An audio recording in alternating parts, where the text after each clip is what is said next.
ವಿಜಯಪುರ ಎಂದರೆ ನಮಗೆ ಥಟ್ಟನೆ ನೆನಪಿಗೆ ಬರುವುದು ಐತಿಹಾಸಿಕ ನಗರಿ ಶ್ರೀ ಜಗಜ್ಯೋತಿ ಬಸವಣ್ಣನವರು ಜನ್ಮ ತಾಳಿದ ಬಸವನಾಡು.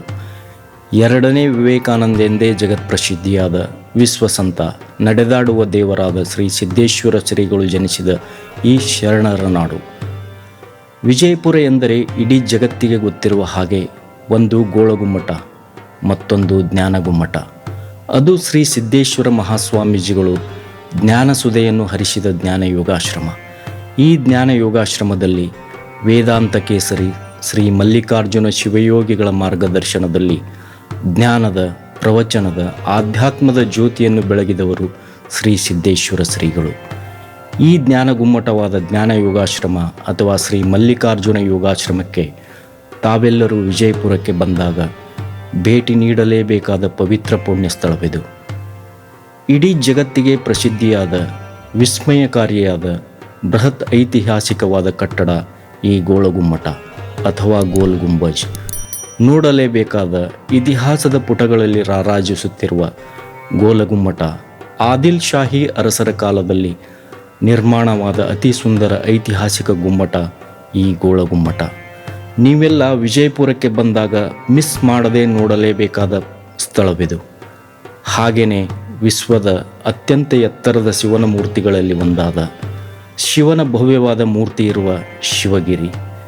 ಈ ಶಿವಾಲಯ ಅದ್ಭುತವಾದ ಶಿವನ ಸುಂದರವಾದ ಕಲಾಕೃತಿಯೊಂದಿಗೆ ದಿನೇ ದಿನೇ ಪ್ರವಾಸಿಗರನ್ನು ತನ್ನತ್ತ ಸೆಳೆಯುತ್ತಿದೆ. ಈ ಶಿವಗಿರಿಯಲ್ಲಿ ಪ್ರವಾಸಿಗರಿಗೆ ನಿತ್ಯ ಅನ್ನದಾಸೋಹದ ಸೇವೆ ನಡೆಯುತ್ತಿದೆ. ಇಲ್ಲಿ ಪ್ರತಿ ವರ್ಷ ಶಿವರಾತ್ರಿ ಎಂದು ದೊಡ್ಡ ಜಾತ್ರೆಯೇ ನೆರವೇರುತ್ತದೆ. ಬನ್ನಿ, ನಾವೆಲ್ಲರೂ ವಿಜಯಪುರಕ್ಕೆ ಬಂದಾಗ ತಪ್ಪದೇ ಈ ಪರಶಿವನ ದರ್ಶನ ಮಾಡಿ ಪುನೀತರಾಗೋಣ. ಅದೇ ರೀತಿ ಐತಿಹಾಸಿಕವಾದ ಅನೇಕ ಪ್ರವಾಸಿ ತಾಣಗಳಾದ ಜುಮ್ಮಾ ಮಸೀದಿ ಅಥವಾ ಜುಮ್ಮಾ ಮಸ್ಜಿದ್, ಆಸರ್ ಮಹಲ್, ಗಗನ್ ಮಹಲ್ ಮತ್ತು ಬಾರಾ ಕಮಾನ್. ಬಾರಾ ಎಂದರೆ ಹಿಂದಿಯಲ್ಲಿ 12 ಎಂದರ್ಥ. ಬೃಹದಾಕಾರದ 12 ಕಮಾನುಗಳಿರುವುದು ವಿಶೇಷ. ಈ ಬಾರಾ ಕಮಾನದ 12 ಕಮಾನುಗಳು ಅತ್ಯಂತ ಎತ್ತರದ ಕಲ್ಲಿನ ಕಮಾನುಗಳು. ನೋಡಲು ಅತಿ ಸುಂದರ ಐತಿಹಾಸಿಕ ಕಟ್ಟಡ ಈ ಬಾರಾ ಕಮಾನ್. ಇನ್ನುಳಿದಂತೆ ಉಪ್ಪಲಿ ಬುರ್ಜ್, ಇಬ್ರಾಹಿಂ ರೋಜಾ, ಜೋಡಗುಮ್ಮಟ 2 ಬೃಹತ್ ಗುಮ್ಮಟಗಳು ಅಕ್ಕಪಕ್ಕದಲ್ಲಿ ಇರುವುದರಿಂದ ಜೋಡಗುಮ್ಮಟ ಅಂತ ಕರೆಯುವುದು ರೂಢಿಯುಂಟು. ಆದಿಲ್ ಶಾಹಿ ಅರಸರು ಸಂಗೀತದ ಮಹಾನ್ ಕಲಾ ಆರಾಧಕರು. ಸಂಗೀತದ ಕಾರ್ಯಕ್ರಮಗಳು ಜರುಗುತ್ತಿದ್ದ ಈ ಸ್ಥಳ ಸಂಗೀತ್ ಮಹಲ್. ಇಲ್ಲಿ ಪ್ರತಿ ವರ್ಷ ನವರಸಪುರ ಸಂಗೀತೋತ್ಸವ ನಾಡಿನ ಹೆಮ್ಮೆಯ ಕಲಾವಿದರು ಮತ್ತು ಸ್ಥಳೀಯ ಕಲಾವಿದರಿಂದ ಅದ್ಧೂರಿಯಾಗಿ ಜರುಗುತ್ತವೆ. ಈ ಸಂಗೀತ ಮಹಲ್ ನಗರಕ್ಕೆ ಹೊಂದಿಕೊಂಡಿರುವ ತೊರವಿ ಬಳಿ ಇದೆ. ಇನ್ನೂ ಅನೇಕ ಐತಿಹಾಸಿಕ ತಾಣಗಳು ವಿಜಯಪುರ ನಗರ ಮತ್ತು ಸುತ್ತಮುತ್ತಲುಗಳಲ್ಲಿವೆ. ವಿಜಯಪುರ ನಗರದ ಆರಾಧ್ಯ ದೈವ ಶ್ರೀ ಸಿದ್ದೇಶ್ವರ. ಶರಣರ ನಾಡಿನ ಮುಕುಟವಾದ ಶ್ರೀ ಸಿದ್ದೇಶ್ವರ ದೇವಸ್ಥಾನ ಅದ್ಭುತವಾದ ಕಟ್ಟಡದ ಬೃಹತ್ ಸುಂದರ ದೇವಾಲಯ. ಇಲ್ಲಿ ಪ್ರತಿ ವರ್ಷ ಸಂಕ್ರಮಣಕ್ಕೆ ದೊಡ್ಡ ಜಾತ್ರೆ ನಡೆಯುತ್ತದೆ. ವಿಜಯಪುರ ಸರ್ವಧರ್ಮಗಳ ಶಾಂತಿಯ ತೋಟ. ಇಲ್ಲಿ ಜೈನ ಧರ್ಮದ ಸಹಸ್ರಪಣಿ ಜೈನ ದೇವಾಲಯ ಹಾಗೂ ಜೈನ ಬಸದಿಗಳು ಜೈನ ಸಮಾಜದ ಭಕ್ತರ ಶ್ರದ್ಧಾ ಕೇಂದ್ರಗಳಾಗಿವೆ. ಹಾಗೂ ಸಂತ ಅನ್ನಮ್ಮನವರ ಚರ್ಚ್ ನಗರದ ಹೃದಯ ಭಾಗವಾದ ಗಾಂಧಿ ಸರ್ಕಲ್ ಸಮೀಪದಲ್ಲೇ ಭವ್ಯವಾದ ಸುಂದರ ಚರ್ಚ್ ಇದೆ.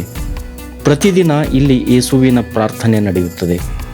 ವಿಶೇಷವಾಗಿ ಭಾನುವಾರದ ಪ್ರೇಯರ್ ಭಕ್ತಿಪೂರ್ವಕವಾಗಿ ನಡೆಯುತ್ತದೆ. ಕ್ರೈಸ್ತ ಸಮಾಜದ ಬಂಧುಗಳು ಶ್ರದ್ಧಾಭಕ್ತಿಯಿಂದ ಪ್ರಾರ್ಥಿಸುವ ಚರ್ಚ್ ಇದು. ಮತ್ತು ನಗರದ ಹೊರವಲಯದ ದರ್ಗಾ ಹತ್ತಿರವಿರುವ ಮುಸ್ಲಿಂ ಬಾಂಧವರ ಶ್ರದ್ಧಾ ಕೇಂದ್ರವಾದ ಖಾಜಾ ಅಮೀನ್ ದರ್ಗಾ. ಮುಸ್ಲಿಂ ಬಾಂಧವರು ಪ್ರಾರ್ಥನೆ ಸಲ್ಲಿಸುವ ಪವಿತ್ರವಾದ ಸ್ಥಳ ಈ ಖಾಜಾ ಅಮೀನ್ ದರ್ಗಾ. ನಗರದ ಜಲನಗರ ಏರಿಯಾದಲ್ಲಿ ಬುದ್ಧನ ಪವಿತ್ರ ತಾಣವಾದ ಬುದ್ಧ ವಿಹಾರವಿದೆ. ಗುಮ್ಮಟ ಶೈಲಿಯಲ್ಲಿ ನಿರ್ಮಾಣವಾದ ಬುದ್ಧನ ಪವಿತ್ರ ಪುಣ್ಯಸ್ಥಳ ಈ ಬುದ್ಧ ವಿಹಾರ. ಇದು ಕೂಡ ತಪ್ಪದೇ ನೋಡಬೇಕಾದ ಸ್ಥಳವಿದು.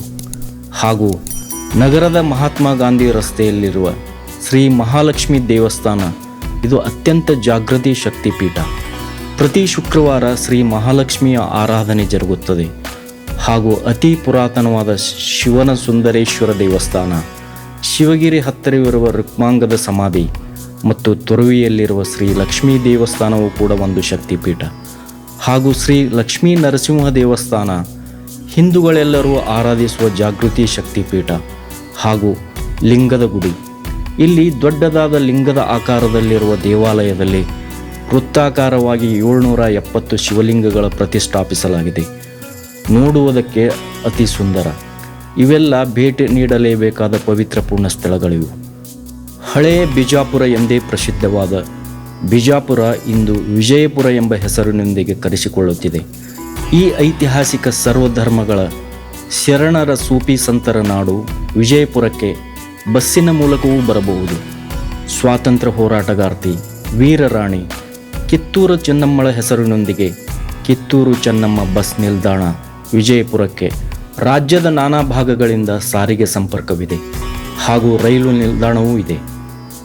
ದೇಶದ ವಿವಿಧೆಡೆಯಿಂದ ರೈಲಿನ ಮೂಲಕವೂ ವಿಜಯಪುರಕ್ಕೆ ಬರಬಹುದು. ವಾಯುಯಾನದ ಮೂಲಕವೂ ವಿಜಯಪುರಕ್ಕೆ ಬರಬಹುದು. ದೇಶ ವಿದೇಶಗಳಿಂದ ಐತಿಹಾಸಿಕ ನಗರಿ ವಿಜಯಪುರಕ್ಕೆ ನಿತ್ಯ ಸಾವಿರಾರು ಜನ ಪ್ರವಾಸಿಗರು ಆಗಮಿಸುತ್ತಿದ್ದಾರೆ.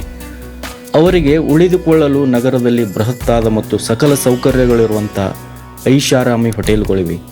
ಸಾಮಾನ್ಯ ದರ್ಜೆಯ ಹೋಟೆಲ್ಗಳ ಜೊತೆಗೆ ಇನ್ನೂ ಸ್ಟಾರ್ ಹೋಟೆಲ್ಗಳು ನಗರದ ಅನೇಕ ಕಡೆ ಇವೆ. ಅಷ್ಟೇ ಅಲ್ಲದೆ ಪ್ರವಾಸೋದ್ಯಮ ಇಲಾಖೆಯಿಂದ ನಡೆಸಲ್ಪಡುತ್ತಿರುವ ಮಯೂರ್ ಆದಿಲ್ ಶಾಹಿ ಹೋಟೆಲ್ ಕೂಡ ಪ್ರವಾಸಿಗರ ಆತಿಥ್ಯಕ್ಕೆ ಸಜ್ಜಾಗಿದೆ.